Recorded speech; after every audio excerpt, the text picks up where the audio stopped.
Today, I wanted to try something a little bit different, an edited video. I don't have these often, but for my anniversary I thought they may be good. After backing nearly 300 Kickstarter games and 400 Kickstarters overall, here we are for my absolute favourites, my biggest regrets, hard-won tips for both backers and devs alike. I just can't help it. There's something about Kickstarter just presses all the right buttons for me. It's the chance to support developers, support artists, to support dreams. To know they can be a small or sometimes even larger part of something great. I may not personally have the talents to create a game myself, but at least I can push forward the dreams of those who do have that talent. Now, Kickstarter does have its setbacks, games that through either malice or overambition happen to fail, but also can produce some real gems that shine through.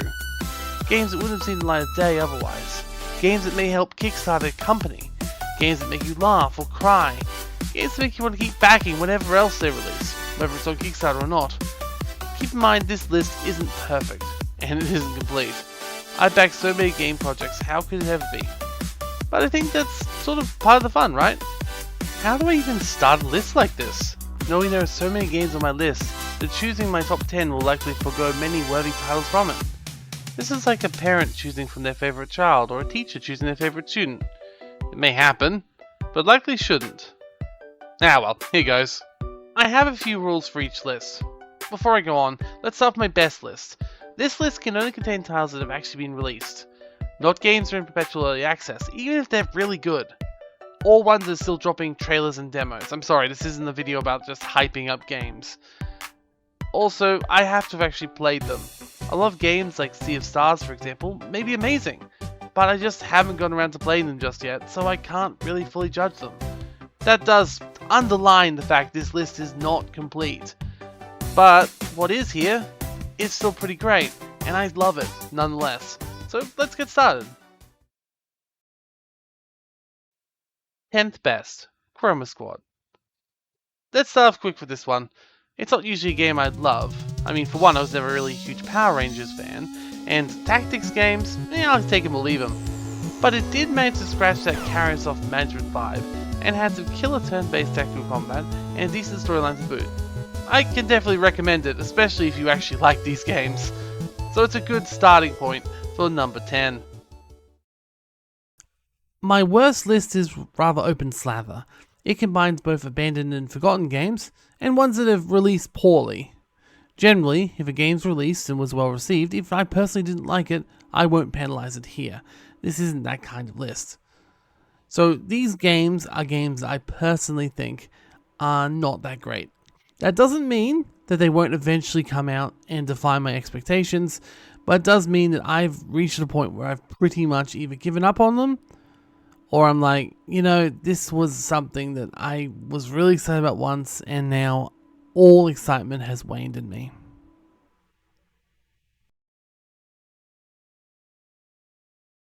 Tenth worst, Star Citizen. Some may argue that this doesn't deserve to be here. It's still in active development after all, but it's strayed so far from my original desires and taken so long to come out that I've lost most of the excitement to jump into my freelancer and explore the universe. Star Citizen has raised $1 billion, but still doesn't seem to have a clear pathway to release. It's a definition of scope creep, and I feel that I'll never get to explore it in my own private server and live out my own freelancer dreams. They had every right to become my favorite game of all time, but as time slips away, I feel less and less enthused with it, thus landing it on this list. 9th best, War for the Overworld. Now this game is one I could really get into.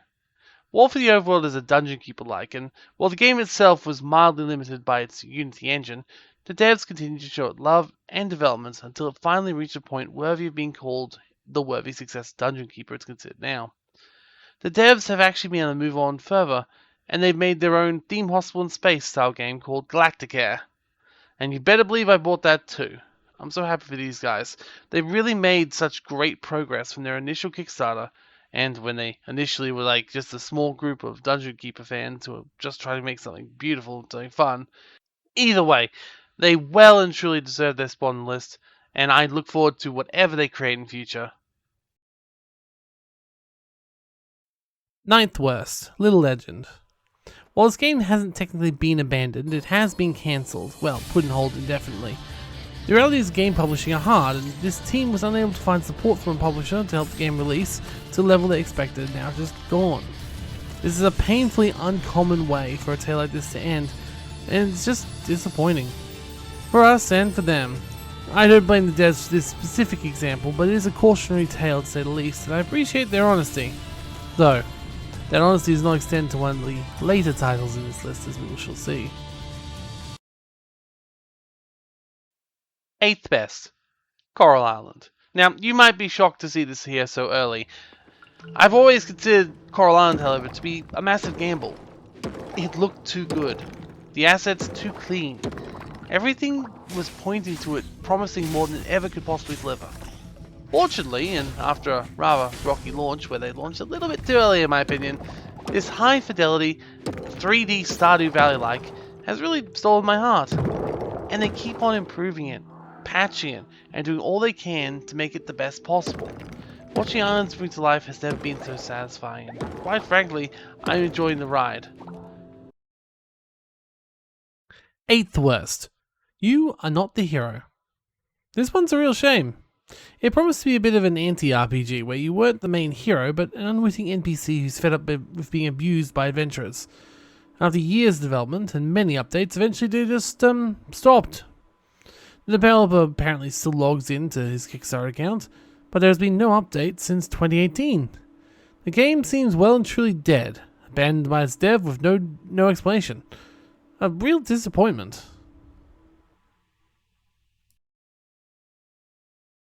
7th best, Divinity Original Sin 2. Honestly, one of my biggest regrets on Kickstarter is I cancelled my pledge to Divinity Original Sin 1. I had it there. I was ready to go. But it seemed like such a big risk. I didn't feel like I wanted to gamble that amount of money. At the time, I didn't have as much money to gamble in the first place. When the second one came along, however, I jumped right in, and it quickly became one of my favorite CRPGs of all time. It's also continued to help Larian in the success it would find with Baldur's Gate 3, now leading it to being one of the best developers around, one of the most respected developers around too. While I hardly doubt they'll ever have to come back to Kickstarter again, I kind of hope they do, because everything they make is turned to gold, and I love to be part of that. I'm really happy to see when a company like Larian jumps out of Kickstarter and makes it somewhere far. Let's not say Larian wasn't good originally. Their games back in the day were also still good, to be 1, 2, Dragon Commander, etc. But they never really reached mainstream appeal until, obviously, Baldur's Gate 3. And the lessons they learned that made Baldur's Gate 3 so spectacular started here in Divinity Original Sin 1 and 2. So, yeah. 7th worst, Mediocre Monster. Another game that just disappeared around 5 years ago. Ironically, with a post saying they aren't quitting and the game will eventually come out. But then it just didn't. It was another JRPG, this time taking the role of a monster. It had a really interesting premise, but as it stands, I see no hope of ever releasing. I guess the game's legacy at least lives up to its name, right? 6th best, Chained Echoes. Now this is everything I wanted from a JRPG.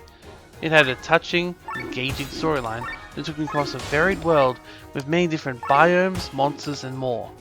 It had added in elements from all my favorites too. The town building from Breath of Fire being chief among them. It really made me so happy to see. Honestly, the new DLC they're teasing right now makes me so happy, and I can't wait to see what this team does in future. I want more, and I really hope they come back to Kickstarter to do so. But if they don't, I can fully understand it, because Chained Echoes has been a phenomenal advancement and a phenomenal game for them.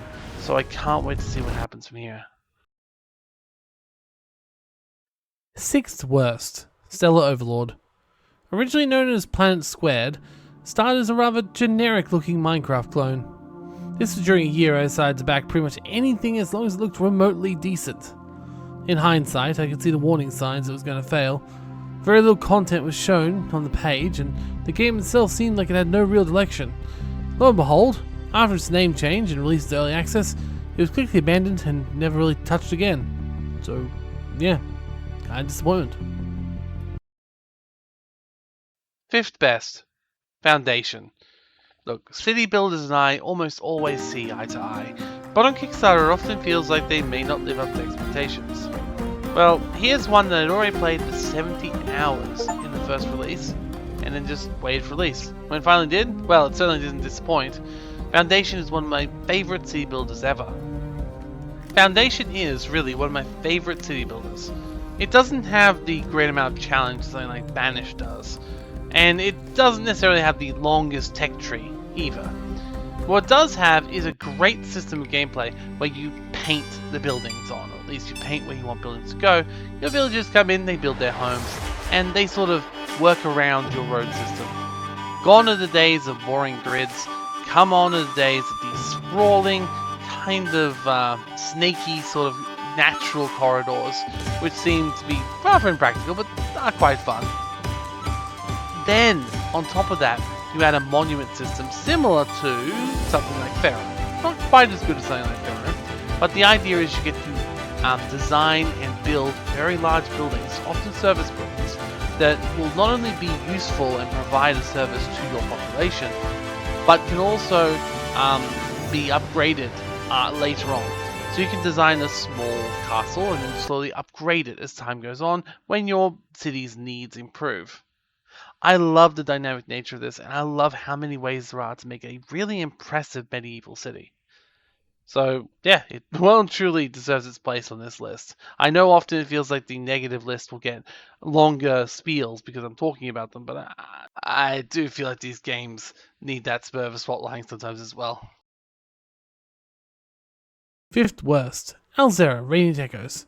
This beautiful JRPG, based in a fancy Spanish and Mediterranean setting, looked enticing, well made, and fresh. It smashed its stretch goals and seemed to have a bright future, until, well, it didn't. I had a different game placed here originally, but between writing the script's first draft and now, this absolutely devastating example of failure occurred. This one feels closer to a scam than a lot of other games on this list, as it only reached successful funding less than a year ago, but the money is already gone.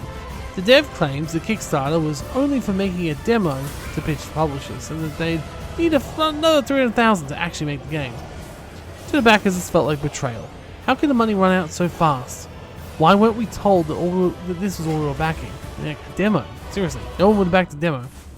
Why didn't they simply scale the game up or down in size? There really does feel like there would have been so many more possible options before pulling the plug. This becomes especially painful when you see this comment, which outlines how, even up to the final moments before bankruptcy, the company was acting as if there was nothing wrong. The game was still coming, better than we could imagine. Hell, there is even funding being taken for the game as late as February. This is a solid example, and that's why it's important to be honest with your backers, and not just naff off of the money.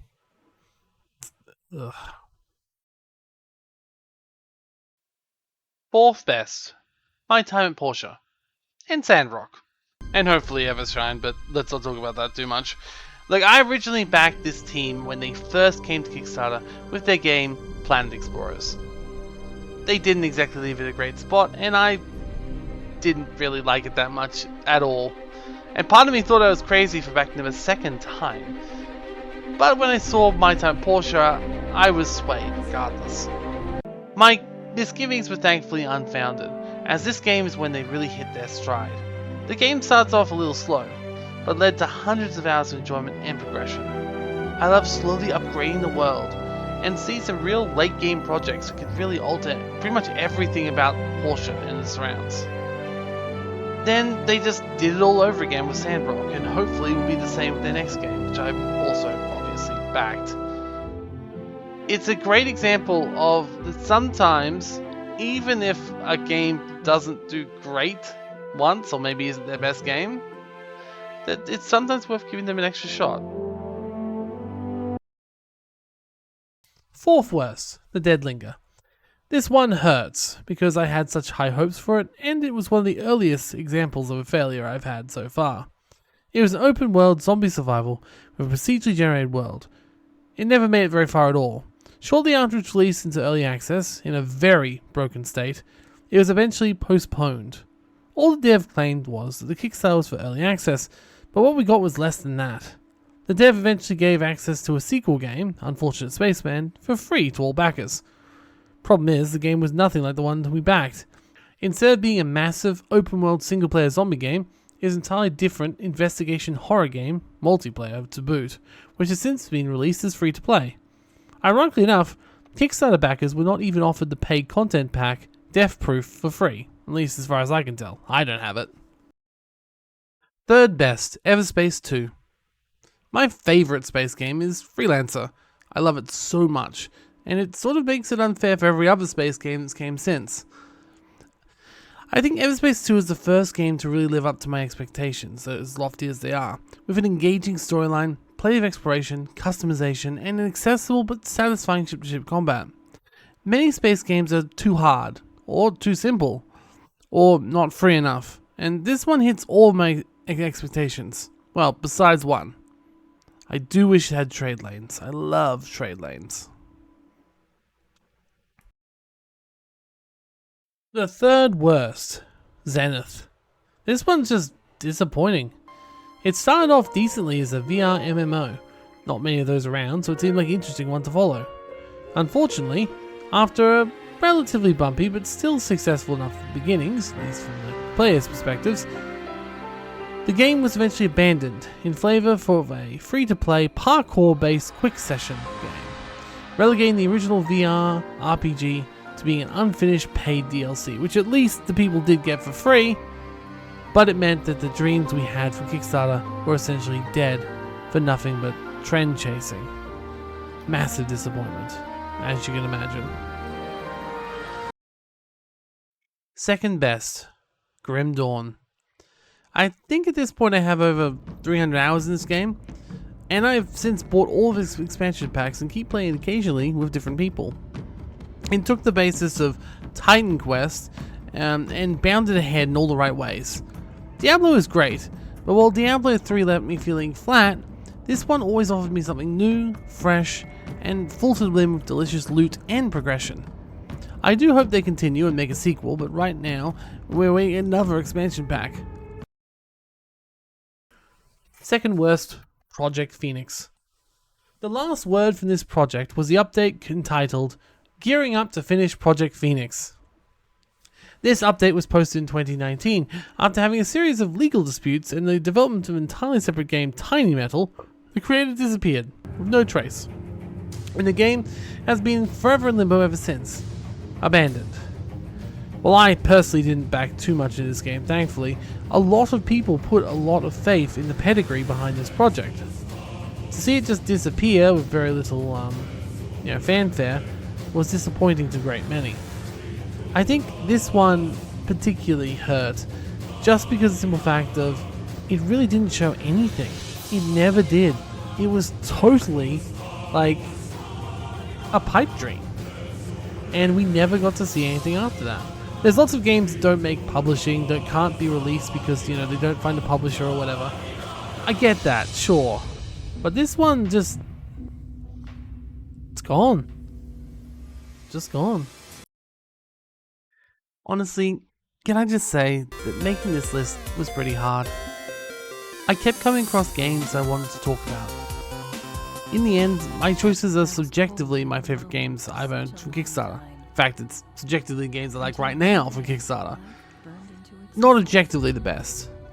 It was actually really hard choosing, and regardless of whether a title is in top 10 or not, or if it's just being shown in the background now as an honourable mention, just know that I love you all, and then some. Turns out limiting myself to only the 10 best Kickstarter games is actually hard, even if I throw limits on myself. Who knew? Hell, if I could include games which were in early access and were already pretty damn good, or my most excited games, which granted may fail, it would go even longer.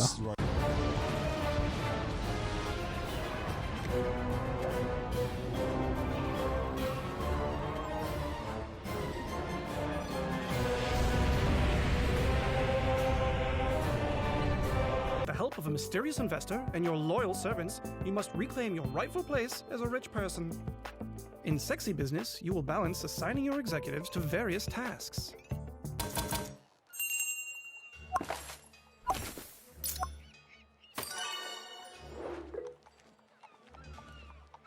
She was honored with a special duty.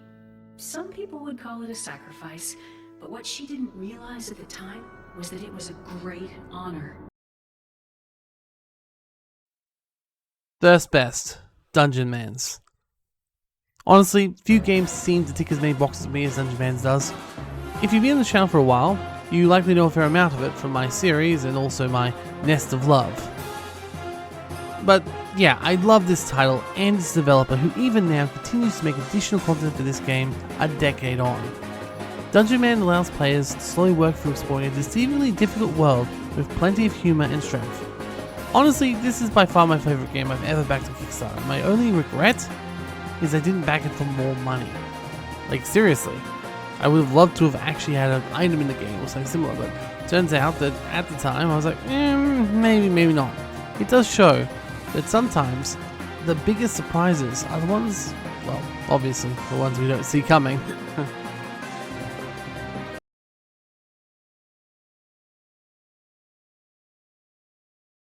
In what ends up being a relaxing change of pace, the worst games list was easy to fill out. Less games I really want to throw into the fire versus Champion, I guess. That's why I always say to people, Kickstarter's a gamble. Only gamble what you can afford to lose. If buying a project has made you unable to feed yourself for the week, maybe give it a pass. According to my current estimations, since 2012 when I started backing, I've spent a little over $1,000 on projects that have outwardly been abandoned. Do I regret trying though? Not a bit.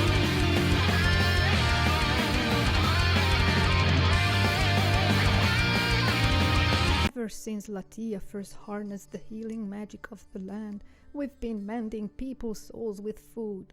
And now, Mijas, it's finally your turn. Let's see what you can do.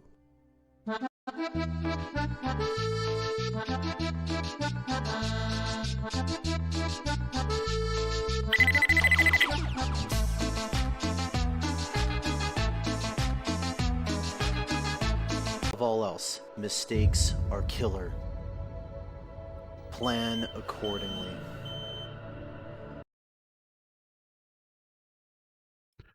Now for the worst. The first worst game I've backed, Wild Season. The year, 2013. Started to be announced, but was still years away from being finished. Harvest Moon existed, and it was the only real life sim game in town. Then out of the blue, Wild Season popped up in Kickstarter, promising to bring a Harvest Moon-like experience to the PC. The graphics seemed overly cartoony, but honestly this was pretty normal for the genre. The music was on point, and seemed to be a promising idea back in the day. But after only one or two major patches, and barely any of the game actually completed, the creators seemed to pack it up, leave, and never be heard of again. It is crazy to think just how much was left on the table here, given the massive rise in PC-based life sims we've seen since. Like seriously, there are so many life sims even on this list that have succeeded from an indie position, but he just seemed to give up. It was very sad, and thus makes my worst game of the list. Because not only was it never a good game, well, there we go. The lists are complete, and it was harder than I expected, to be honest. I've backed games now for over a decade, and it's been a rollercoaster to behold. Hell, even this whole list is purely subjective. If I'd cracked out my data spreadsheet and actually looked at, differences in ratings and from both Steam and myself, we could have went this video on for a lot longer than it did.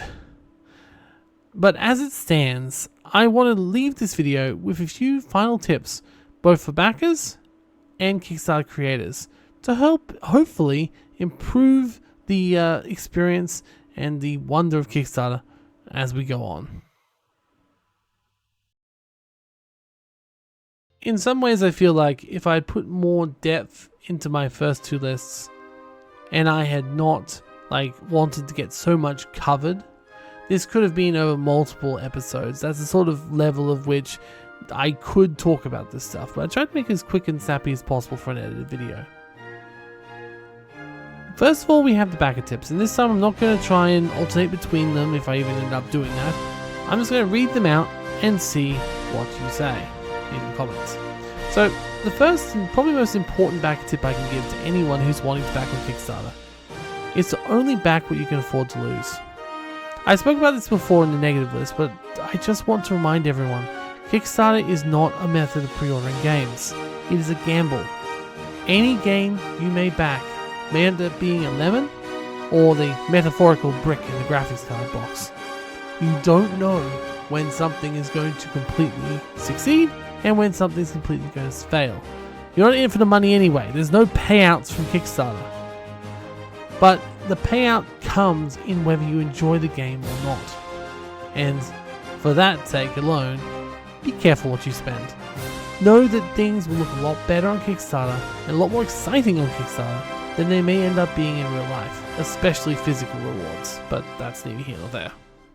My second tip, and likely one you hopefully do already, is that make sure you look at what anything the creator's done in the past. Not just the companies they've worked for, but their jobs and where the whole team's coming from. Most of the time, Kickstarter will have one or two, big names in them. In that, for example, they might have worked on Dragon Age, or they might have worked on, Oblivion, or whatever. But you want to look what role they played, how big of the role it was, and if they actually have got any sort of a history of releasing games in the past.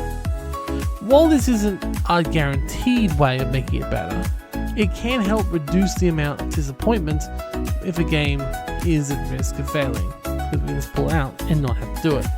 So yes, once again, look at what the creator has made in the past. Thankfully, Kickstarter has just recently added a page which allows you to look at this information quite close up. It mentions things like the last time the creator logged on, any other projects they do, and a few other things to let you know, okay, how active is this person on Kickstarter? Back tip number 3, don't get swayed specifically by the physical products.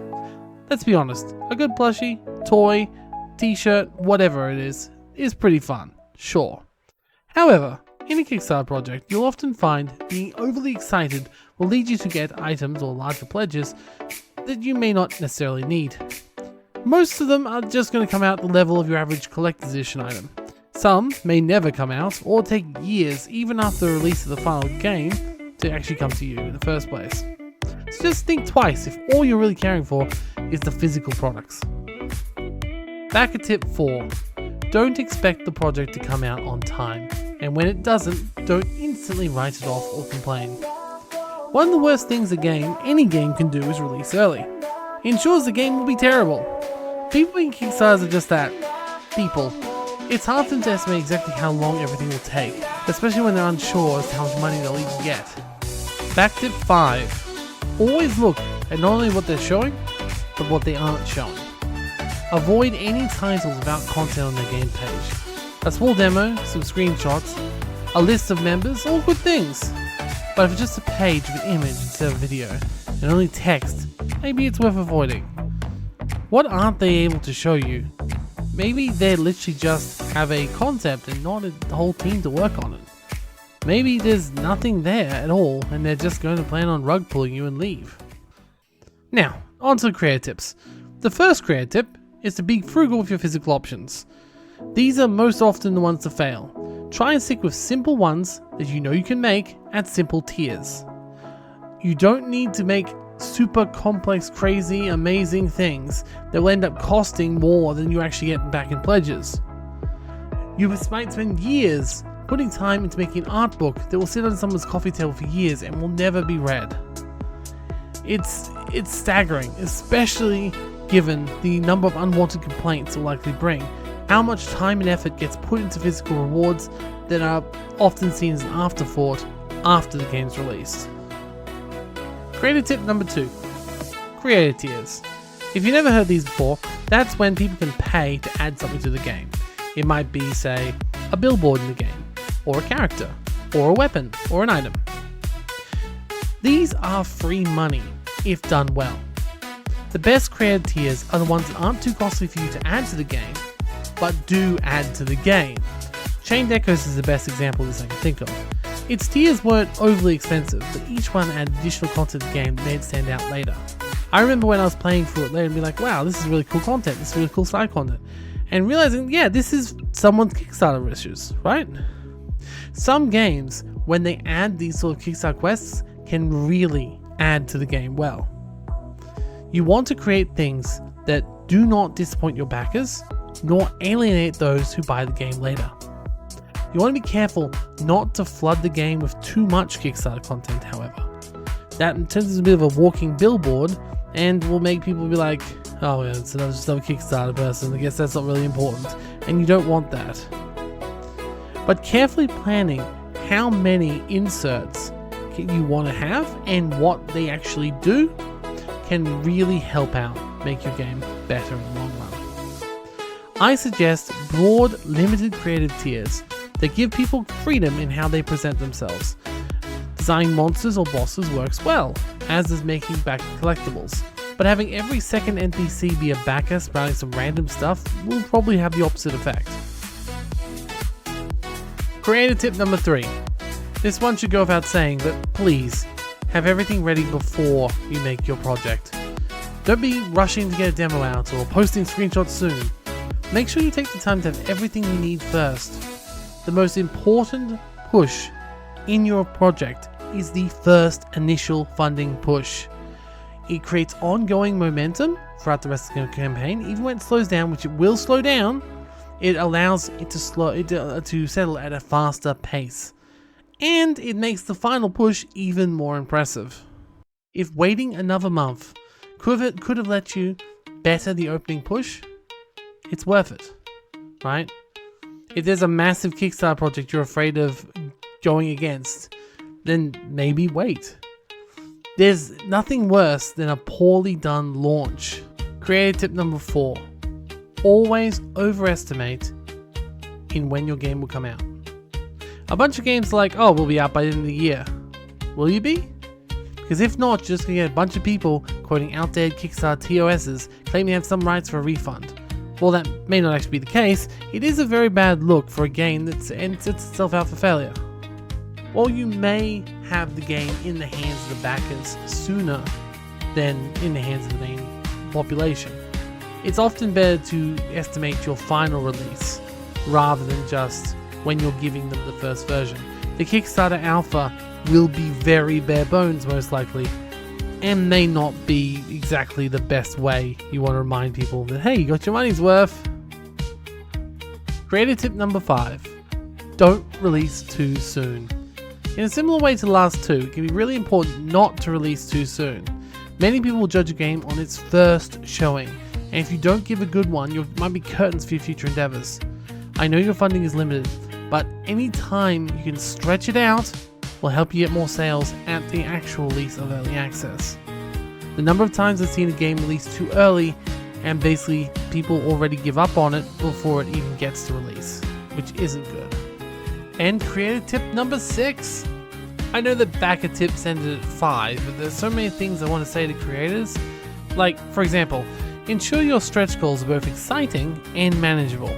Don't promise a new world at additional 10k funding, but also don't promise just some wallpapers. Those can be for stretch goals or something. The best stretch goals excite the player without pushing feature creep to extreme levels. While on the topic, be clear about which stretch goals release at 1.0 and which may take a little longer. Oh, and also, don't just say you're going to get a stretch goal and that you're going to fund the stretch goal but then not give it to people. If you're saying that something is being funded by the campaign, then give it to them. Don't be like, oh, this will be sold at launch for an additional fee. No, don't do that. People will complain. You'll lose your reputation a little bit more there. Finally, make sure you have smaller and bigger stretch goals. Bigger, more exciting ones can be used for large landmarks, and have smaller, more manageable ones in between to keep people motivated. There's nothing worse than when a project that's probably going to end at like 200,000 has stretch goals at like 500,000, a million, 1.5 million, and you're like, well, never going to make that. I think my time at Sandrock or Porsche, one of the two, had a good example. I think it was Porsche actually, where there was no way they were going to actually make their goals. But yeah. Whereas another one which does make it, like Coral Island, making a lot of their stretch goals, they often did it with a lot more manageable steps up. So yes. rather major tip there. Creator tip number 7. Update frequently, but only when you actually have something else to share. You should aim to have something to share for each update. Aiming for frequency is fine, but I'd rather see one big update every 3 months than a paragraph of text with no images every month.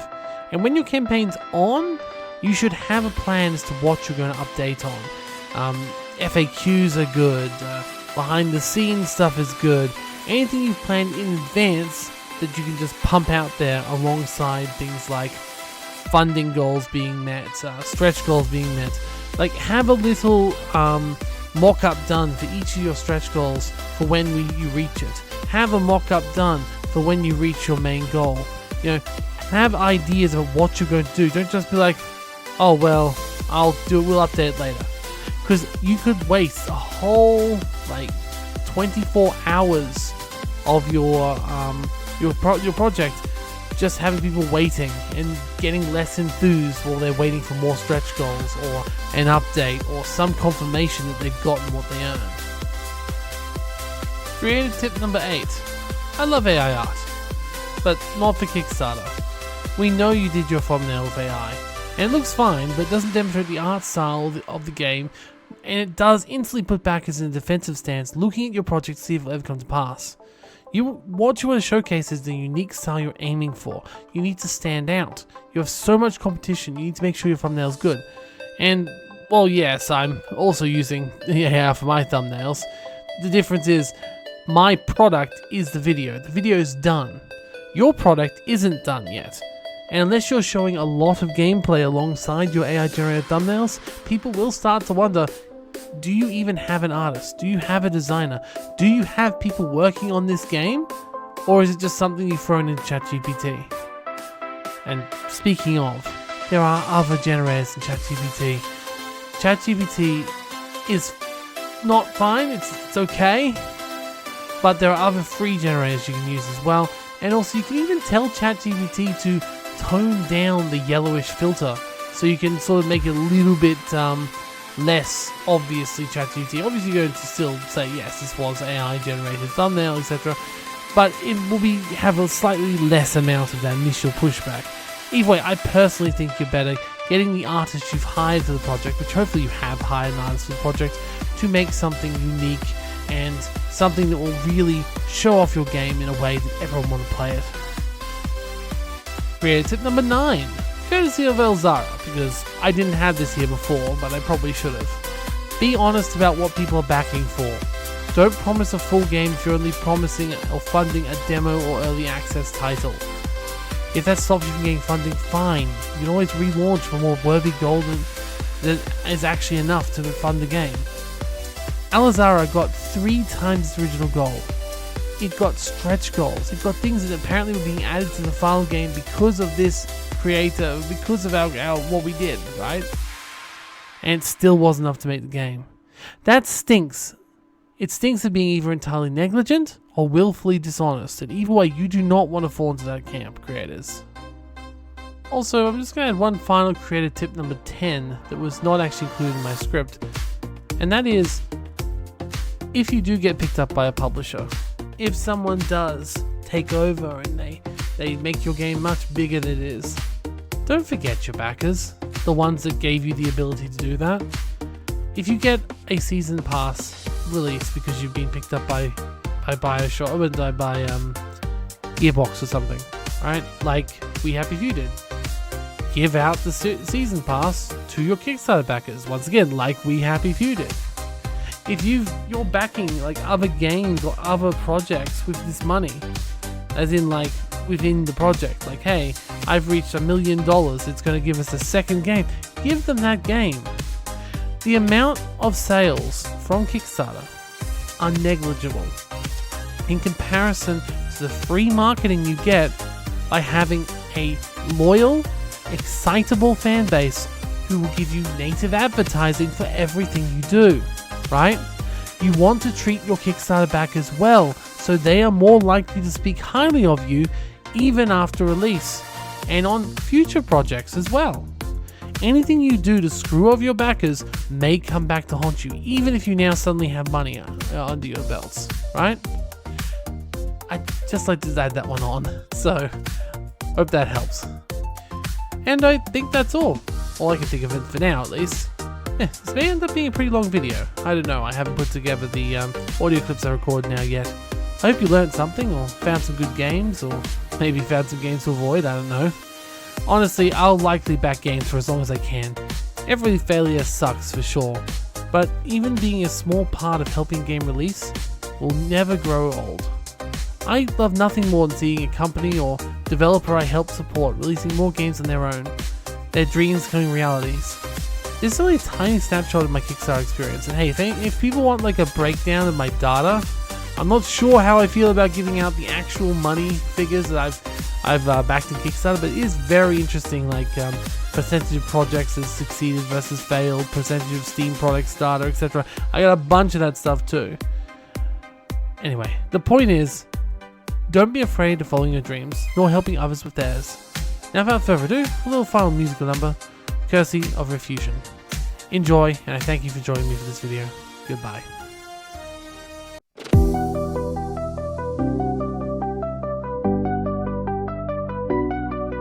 I scroll through projects every night, each one's a spark I wanna light. Some guy in his basement, colding hard. I drop my cash like it's my calling card.